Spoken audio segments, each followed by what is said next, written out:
திருமணத்திற்கு பின்பு நம்ம வாழ்க்கை எப்படி அமைன்னு நிறைய பேர் கேட்குறது உண்டு. ஒரு ஜாதகத்தில் லக்னத்திற்கு 7ஆம் பாவம் வாழ்க்கை துணையை குறிக்கக்கூடிய பாவம். அந்த 7ஆம் பாவத்தை வச்சு தான் வாழ்க்கை துணையோட குணநலன்கள் அவங்கள பற்றி நம்ம தெளிவாக தெரிஞ்சிக்க முடியும். அடுத்தது லக்னத்திற்கு 8ஆம் இடம் அப்படிங்கிறது நமக்கு வரக்கூடிய வாழ்க்கை துணையின் குறை நிறைகள், பொருளாதாரம் இதை பற்றி சொல்லக்கூடியது.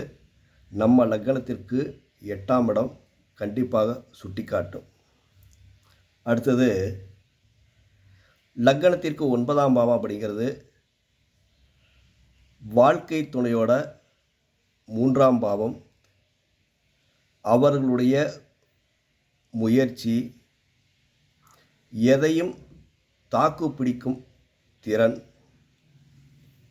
அடுத்தது வாழ்க்கை துணையின் சகோதரன், நமக்கு பொண்டாட்டியாக இருக்கலாம், கணவனாக இருக்கலாம், யாராக இருந்தாலும் சரி, வாழ்க்கை துணையின் சகோதரத்தை குறிக்கக்கூடியது 9ஆம் பாவம். அப்போ 9ஆம் இடம் வலுவாக இருந்தது அப்படின்னாக்கா சகோதரர்கள் வலுவாக இருப்பாங்கன்னு நம்ம கண்டிப்பாக சொல்ல முடியும். அடுத்தது லக்னத்திற்கு 10ஆம் பாவம், அதாவது 7ஆம் இடம் அப்படிங்கிறது வாழ்க்கை துணை, அதுக்கு 4ஆம் இடம் 10ஆம் பாவமாக வரும்.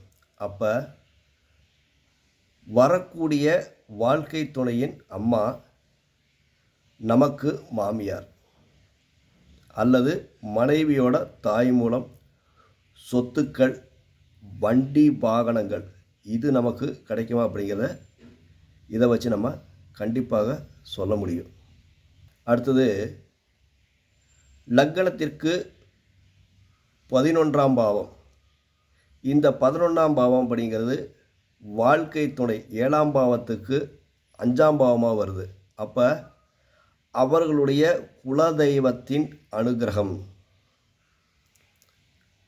அடுத்தது குழந்தை பிறப்பு, அவங்க தாத்தா வகையில் இருக்கக்கூடிய சொத்துக்கள் இதெல்லாம் 11ஆம் பாவத்தை வச்சு நிச்சயமாக நிர்ணயம் செய்ய முடியும்.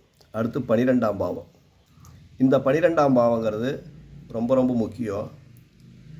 வாழ்க்கை துணை வேலைக்கு போகிறாரா, வெளியூரில் வேலைக்கு போகிறாரா, வெளிநாட்டில் வேலைக்கு போகிறாரா, அல்லது கடன் அதிகமாக வாங்கியிருக்கிறாரா, வழக்கு சந்திக்கக்கூடியவரா, அல்லது தன்னுடைய வாழ்நாள் முழுவதும் நோயால் பாதிக்கப்படக்கூடியவரா, அல்லது ஊனம் ஏற்பட்டு இருக்கக்கூடியவரா அப்படிங்கிறது சொல்லக்கூடியது லக்னத்திற்கு 12ஆம் பாவம். அப்போ 7ஆம் பாவத்திற்கு இது 6ஆம் பாவம் வரதுனால நிச்சயமாக சொல்ல முடியும். சப்ஸ்கிரைப் பண்ணுங்கள், ஷேர் பண்ணுங்கள்.